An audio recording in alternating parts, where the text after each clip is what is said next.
অ্যাডজেক্টিভকে আমি কি লিখছি, দ্য পজিশন অফ অ্যাডজেক্টিভ, অ্যাডজেক্টিভের অবস্থান কোথায় বসে সেটা। দেখেন 1 নম্বর রুল, নাউনের পূর্বে সর্বদা অ্যাডজেক্টিভ বসে। কি?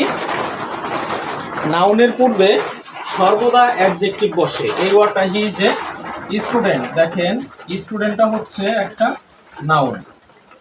তাহলে এখানে এ আমরা দেখতেছি কি এটা আর্টিকেল, মূলত এই সেন্টেন্সের মধ্যে এটা আর্টিকেল না। যখনই আমাদেরকে আপনার নাউন, অ্যাডজেক্টিভ, ভার্ব ইত্যাদি ইত্যাদি খুঁজে বের করতে বলবে, তখন এটাকে আমরা অ্যাডজেক্টিভ রূপে, নাউনের পূর্বে সর্বদা কি বসবে, অ্যাডজেক্টিভ। সে অনুসারে এটা যদি নাউন হয় তার আগেরটা, তাহলে এটাকে আমরা কি বলবো, অ্যাডজেক্টিভ।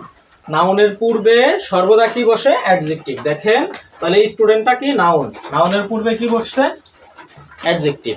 এটাকে দেখতে আমরা আর্টিকেলের মতো মনে হলেও কিন্তু এই সেন্টেন্সের মধ্যে এটা আর্টিকেল না। আবার দেখেন he is a good student, বলছি কি নাউনের পূর্বে কি বসে, অ্যাডজেক্টিভ বসে। যদি অ্যাডজেক্টিভ নাউনের পূর্বে বসে তাহলে গুডটা কি হচ্ছে, অ্যাডজেক্টিভ। গুডটা কি এখানে অ্যাডজেক্টিভ। আরেকটা ওয়ার্ড, এটা খুবই খুব ইম্পর্টেন্ট, এটা খেয়াল রাখবেন যে লিঙ্কিং ভার্বের পর সর্বদা অ্যাডজেক্টিভ হয়। লিঙ্কিং ভার্বের পর সর্বদা কি হয়, অ্যাডজেক্টিভ হয়। লিঙ্কিং ভার্বের পর সর্বদা অ্যাডজেক্টিভ হয়। He is a student, I am eating rice, what is all this noise. এখানে লিঙ্কিং ভার্বগুলো আমাদের চিনতে হবে। লিঙ্কিং ভার্ব চেনার সুবিধার্থে আমি এখানে একটা চার্ট করে দিয়েছি। দেখেন কি, A B F L R S T কে, এই শব্দগুলো যদি মনে রাখেন, কি A B F L R S T কে। দেখেন এতে অ্যাপেয়ার, বিতে বিভার, এম ইজার, ওয়াজয়ার, এফ এ ফিল, এল এ লুক এবং লিসেন, আর এ হচ্ছে রিমেইন, রিসেন্টলি, রিসেম্বল, এতে হচ্ছে স্মেল, সাউন্ড, সুইট, স্টে, টিতে হচ্ছে টেস্টি, কেতে হচ্ছে কিপ। এই কটা ওয়ার্ড মনে রাখলেই হবে, আর বেশি কিছু জানতে হবে না। বিতে বিকাম, এটাও। তাহলে কি এই চারটা মনে রাখলে লিঙ্কিং ওয়ার্ড আপনার শেষ হয়ে যাবে, এইগুলোর মধ্যে আসবে পরীক্ষায়।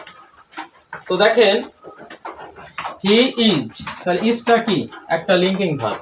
ইজটা কি হচ্ছে, একটা লিঙ্কিং ভার্ব। তাহলে আমি বলছি কি লিঙ্কিং ভার্বের পর সর্বদা অ্যাডজেক্টিভ হয়। তাহলে এখানে এটা কি, অ্যাডজেক্টিভ। দেখেন আবার কি বলতে পারে, এটা নাউনের পূর্বে কি বসে, অ্যাডজেক্টিভ। সেক্ষেত্রে কি স্টুডেন্টের আগে অ্যাডজেক্টিভ। দ্বিতীয়টা দেখি এম, এমটা কি, একটা লিঙ্কিং ভার্ব। তো লিঙ্কিং ভার্বের পরে ইটিং, এটা কিন্তু অ্যাডজেক্টিভ। দেখতে ভার্ব মনে হলেও এটা কি মূলত একটা অ্যাডজেক্টিভ।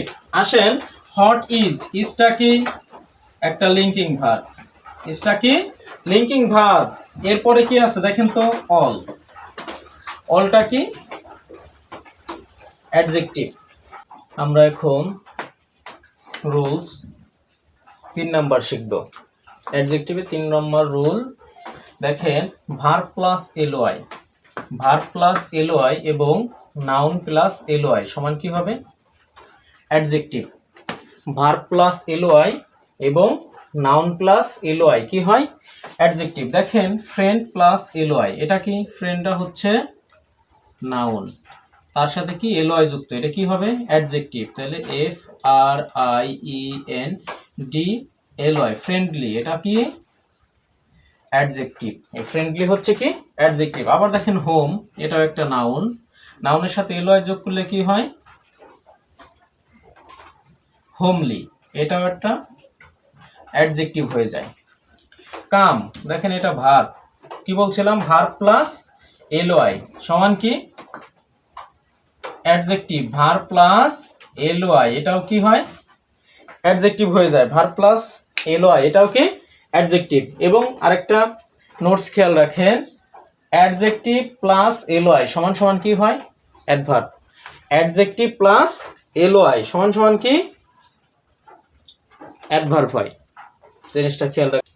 5 নম্বর রুল দেখেন, পাশাপাশি দুই বা ততোধিক নাউন বসলে সর্বশেষ নাউনটিই নাউন হয়, বাকি সবগুলো নাউন অ্যাডজেক্টিভ হয়ে যায়। কি বলছে? দুই বা ততোধিক নাউন যদি পাশাপাশি বসে, ফ্রেজ আকারেও বসে, সেটা কি হয়ে যাবে?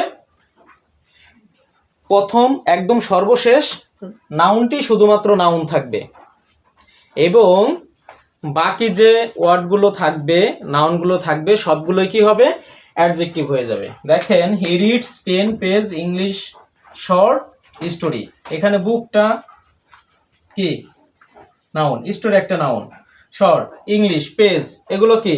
নাউন। এগুলো হচ্ছে সবগুলো মিলে কি হয়ে যাবে? অ্যাডজেক্টিভ হয়ে যাবে। কি বলছিলাম? দেখেন, রুলসটি লিখছিলাম, পাশাপাশি দুই বা ততোধিক নাউন বসলে সর্বশেষ নাউনটি কি থাকবে? নাউন থাকবে, আর বাকি সবগুলো নাউন অ্যাডজেক্টিভ হয়ে যায়। এবং নোটটা খেয়াল রাখেন, নাউন অ্যাডজেক্টিভ এর সাথে কখনো এস এবং ইএস যোগ হয় না। নাউন অ্যাডজেক্টিভের সাথে কি হয় না? এস বা ইএস কখনোই যুক্ত হয় না।